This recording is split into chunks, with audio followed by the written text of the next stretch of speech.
welcome back to I'm Corner. I am the militia captain here, and this is my good friend, Sheriff Bernard. And we're gonna play some more Bad North here.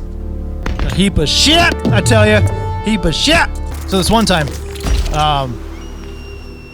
around 2008, I believe, I was working as a dishwasher in Olive Garden, and to this day, I swear to you, out of all the things that I've done, and despite what you may see here, and see before you hear me desperately trying to play video games on the internet and be engaging, I actually have been known my whole life to be a very hard worker. And I am a very, very big try-hard when it comes to having a good work ethic. That's always been kind of my MO. Anyway, so I'm doing an insane amount of dishes at Olive Garden.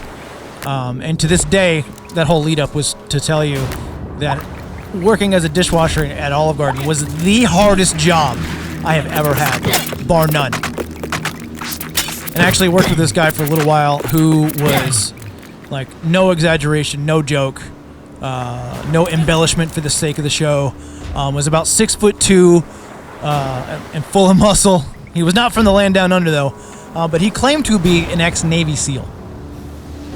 And of course, seeing him come in, and I'm like, okay, first off, how are you just a dishwasher? And second of all, holy shit, you are a unit, as they say these days. But just to kind of further the point of how hard a job it was, he literally quit the first shift he had there, regardless. So we had this really stupid rule at the time. Well, it wasn't stupid. It was only annoying to me because it took a lot of time. So basically, you had to leave in groups of 3. Would you just kill him? I already won? Whatever, I'll finish my story, who cares? Who cares? It's an internet show. I'm sitting next to a skeleton, who fucking cares? Fuck, what am I doing? Anyway, so this Navy SEAL quits the first day, right? Gone.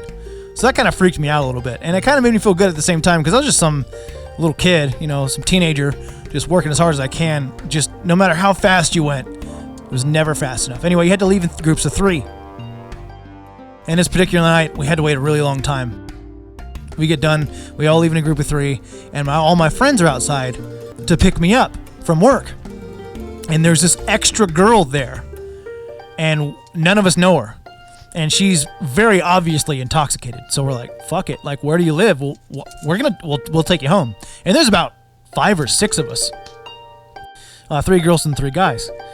And so it wasn't like a big old group of guys being like, get in the car, we're gonna take you home, girl. No, it wasn't like that. I especially didn't look like this.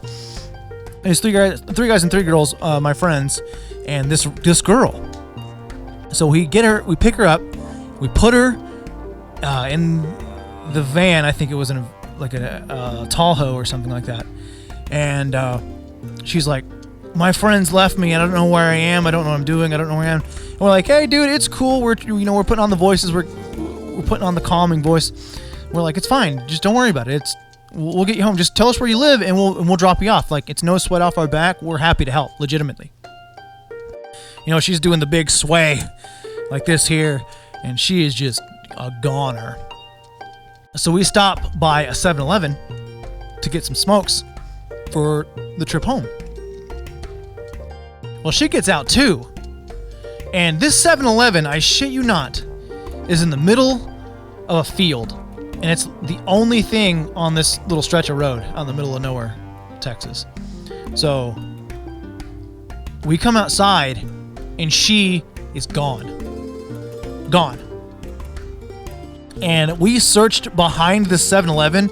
In this field, I don't know exactly how big an acre is, but I would guess like maybe a half acre, maybe close to an acre of just kind of mid grass, like maybe up to your hips. And we're just searching and searching, and we just could not find her.